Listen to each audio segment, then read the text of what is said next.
నమస్తే, welcome to ఏఐటీవీ.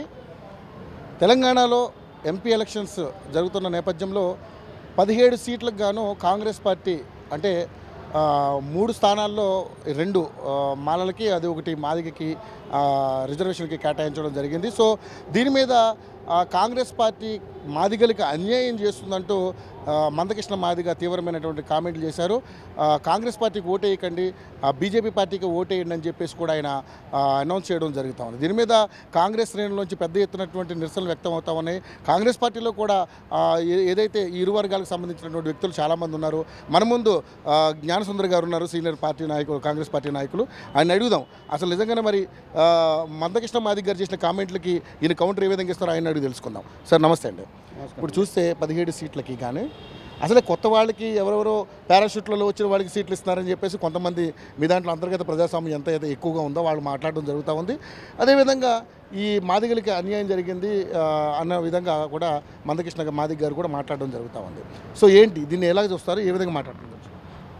ఇప్పుడు మాదిగలకు అన్యాయం జరిగింది అనే మాట మందకృష్ణ మాదిగ ఏదైతే ఉందో అది ఉపసంహరించుకోవాలి. ఎందుకంటే నిజమే పార్లమెంటు ఎన్నికల్లో 2 మాలకు 1 మాదికి ఇచ్చిండ్రు అనేది ఏదైతే ఉందో అదేవిధంగా అన్ని నియోజకవర్గాలు పరిశీలించాలి కదా. మా తుంగతుర్తి నియోజకవర్గం ఉంది, భువనగిరి పార్లమెంట్లో 2 ఎస్సీ రిజర్వ్డ్ సీట్లు ఉన్నాయి. అసెంబ్లీ 2 మాదిగలకే ఇచ్చారు.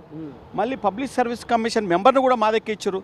రేపో మాపో వేసే దాంట్లో ఎస్సీ కార్పొరేషన్ చైర్మన్ కూడా మాదికే ఇచ్చే పరిస్థితి ఉన్నది.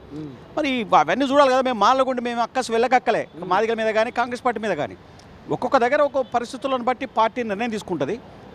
అందరినీ బ్యాలెన్స్ చేస్తుంది, అన్ని కులాలను అన్ని మతాలని అనేది కాంగ్రెస్ పార్టీ విధానం తప్ప మందకృష్ణ మాదిగ గారు ఏదైతే కాంగ్రెస్ పార్టీకి ఓటేయొద్దు బీజేపీకి వేయాలి అనేది అది తప్పుడు విధానం. ఎందుకొరకు అంటున్నా అంటే ఇది ప్యాకేజ్ విధానం. కిషన్ రెడ్డి 30 ఏళ్ళ నుంచి నాకు స్నేహితుడు అంటున్నావు. ఏబిసిడి కాంగ్రెస్ పార్టీ చేయలేదు, బీజేపీ మనకు అండగా ఉంది, చేస్తాం. 10 ఏళ్ళ నుంచి ఏం చేసిండు కిషన్ రెడ్డి? ఈ ఎన్నికల సమయంలో ఇక్కడ బలం లేదు కాబట్టి కులం పేరు మీదనో మతం పేరు మీదనో సీట్లు సంపాదించుకునే క్రమంలో మాదిగలను జోకొడుతుంది బీజేపీ పార్టీ. బీజేపీ అనేది పచ్చగడ్డిలోనో పచ్చికపాము మాలా మాదిగల్ని కానీ బలైన వర్గాలను కానీ తెలియకుండా కాటేస్తుంది. ఎందుకంటే వెనకటికి మనధర్మశాస్త్రాన్ని అమలు చేసిన ఆర్ఎస్ఎస్ సంస్థలు అవుతుందో మళ్ళీ మనధర్మశాస్త్రం తీసుకోవడానికి ప్రయత్నం చేస్తున్నారు. బీజేపీ అధికారంలోకి వస్తే రాజ్యాంగం మరుస్తూ అంటున్నారు. ఆ రాజ్యాంగం ఏదైతే డాక్టర్ అంబేద్కర్ చదువుకొని ఈ దేశంలో బడికి రానియలే, అంబేద్కర్ను గుడికి రానియలే, స్వేచ్ఛగా బజార్లు తిరిగే పరిస్థితి లేదు. అటువంటి వాడు చదువుకొని ఈ దేశానికి భారత రాజ్యాంగం రాయాల్సిన పరిస్థితి వచ్చింది. ఈ దేశానికి భారత రాజ్యాంగం రాయడానికి ఎవరు? కాంగ్రెస్ పార్టీ రాయించింది. కాంగ్రెస్ పార్టీ రాయించడం వల్ల ఇలా దళితులకు, బీసీలకు, గిరిజనులకు అనేక రకాల హక్కులు పెట్టిండి. అలా రిజర్వేషన్ సీట్లు కానీ, లేదా ప్రాథమిక హక్కుల్లో వాక్ స్వాతంత్రం కానీ, జీవించే హక్కు కానీ, భద్రత కల్పించడం కానీ ఇవన్నీ అంబేద్కర్ పెట్టిండు. ఇలా మందకృష్ణ మాదిగ గారు ఆ మాట మాట్లాడుతున్నారంటే ఏదైతే ప్రాథమిక హక్కులో ఉన్న ఆర్టికల్ 19 ప్రకారం మాట్లాడుతూ అంబేద్కర్ ఇచ్చే రిజర్వేషన్ వల్ల అది ఆ హక్కు ఏదైతే ప్రాథమిక హక్కు ఉందో కాంగ్రెస్ పార్టీ అంబేద్కర్తో రాజ్యాంగాన్ని రాయించింది. అట్లాంటి కాంగ్రెస్ పార్టీ మీరు దూషించడం అనేది చాలా నేరం. ఆనాడు దేశానికి స్వాతంత్రం వచ్చిన తర్వాత కూడా భారతదేశంలో పేద వర్గాల పరిస్థితి, బజార్లో తిరిగే పరిస్థితి లేదు, బట్టలు వేసుకునే పరిస్థితి లేదు, బడికి పోయే పరిస్థితి లేదు, గుడికి పోయే పరిస్థితి లేదు. అటువంటి దాన్ని జవహర్లాల్ నెహ్రూ గారి నాయకత్వంలో భూ సంస్కరణలు ప్రవేశపెట్టి 1952లో నేను పార్లమెంట్లో ఒక చట్టాన్ని చేసి భూములు పంపిణీ కార్యక్రమం చేసిండు. ఆ పార్లమెంట్ చేసిన చట్టంలో కోర్టులు జోక్యం చేసుకోవద్దన్నాడు. ఎందుకంటే ఈ భూస్వాములంతా కోర్టుకు పోయి ఆర్డర్ ఇచ్చి సుప్రీంకోర్టు అప్పుడు పార్లమెంట్లో చట్టాన్ని చేసి భూ సంస్కరణలు ప్రవేశపెట్టే విధంగా జవహర్లాల్ నెహ్రూ కష్టపడ్డాడు. ఇందిరాగాంధీ 20 ప్రోగ్రాం కార్యక్రమం చేసి ఏదైతే 20 సంవత్సరాల ఆర్థిక కార్యక్రమం ప్రవేశపెట్టి హరిజనులకు భూములు ఇప్పించిందండి. 2 ఎకరాలు 3 ఎకరాలు బతకడానికి భూ సంస్కరణలు ప్రవేశపెట్టి బోర్లు ఇచ్చిందండి, కరెంటు కనెక్షన్ ఇప్పించండి ఉచితంగా. ఇవన్నీ కాంగ్రెస్ పార్టీ ప్రవేశపెట్టింది అనే మాట మందకృష్ణ మాదిగ ఒకసారి రివిజన్ చేసుకోవాల్సిన అవసరం ఉంది. ఈ దేశంలో ఈ రోజున మందకృష్ణ మాదిగ కాంగ్రెస్ పార్టీ మీద ఆరోపణ చేస్తూ ఉండు.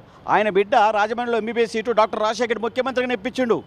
ఆయన కొడుకు సిబిఐటీలో సీట్ ఇప్పించిన ఇంజనీరింగ్లో బట్టి విక్రమార్క. వీళ్ళిద్దరు కాంగ్రెస్ పార్టీకి సంబంధించిన వాళ్ళే. మీరు ఈ రీతిగా ఆరోపణ చేయకూడదు కాంగ్రెస్ పార్టీకి ఏదని. ఇక్కడ గాంధీ భవన్లో ఏబిసిడి ఉద్యమం కోసం 4 పిల్లలు తెస్తే ఐదో రామరెడ్డి అని ఒక ఆయన, దశరథ రామరెడ్డి అని ఒక ఆయన బిల్డర్ 50 లక్షల రూపాయలు ఇచ్చిండండి.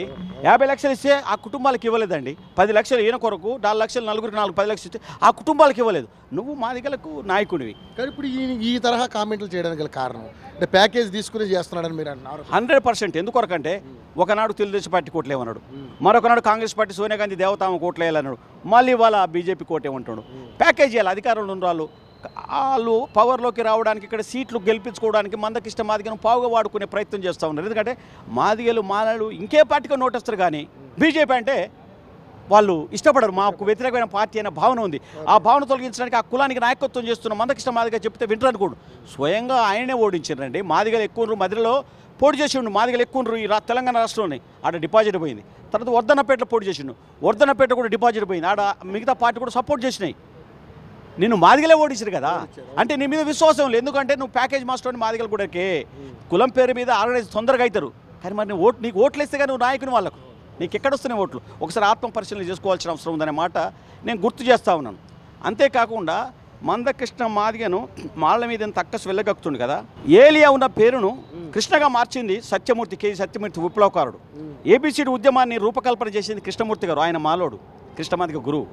అదేవిధంగా కృష్ణమాదిగ ఇంట్లో 30 ఏళ్ళుగా అన్నం వండి పెట్టిన బెంజమిన్ అని కడప జిల్లా వాడు ఉన్నాడు. ఇలా పిల్లల్ని బడికి పంపించి అన్నం వండి కాళ్ళు ఎత్తి ఏళ్ళు ఎత్తినోడు మాలోడండి. ఆయన వస్తే పోలేదండి. సుంకపాక దేవయ్య అని మాదిగ ఉద్యమం నిర్మాణంలో ఒక మెయిన్ కర్త, కృష్ణమాదిగ సహచరుడు. ఆయన చచ్చిపోతే పరామర్శకపోలేదండి అన్నింటికి. నువ్వు మాదిగల సంక్షేమం కోసం, మాదిగల అభివృద్ధి కోసం కృషి చేస్తున్నావా? నేను ఈ రోజు వరకు ఈ పరిస్థితి రాకూడదు అనుకున్నా. ఒక్కనాడు కూడా నేను కులానికి మాలైనా మాల ఉద్యమంలో మాదిగల వ్యతిరేకంగా పాల్గొనలే. ఎందుకంటే కులం కావాలా, కుటుంబం కావాలంటే సమాజం కావాలను. ఎందుకంటే కులం కుటుంబం రెండు సమాజంలో భాగమే కాబట్టి అనే భావనతో జీవిస్తున్న వ్యక్తిని తప్పని పరిస్థితుల్లో మందకృష్ణ మాదిగ బీజేపీకి ఓట్లేమంటున్నందుకు నేను మాట్లాడినప్పటికీ శాసనమైంది. థ్యాంక్ యూ సో మచ్ అండి.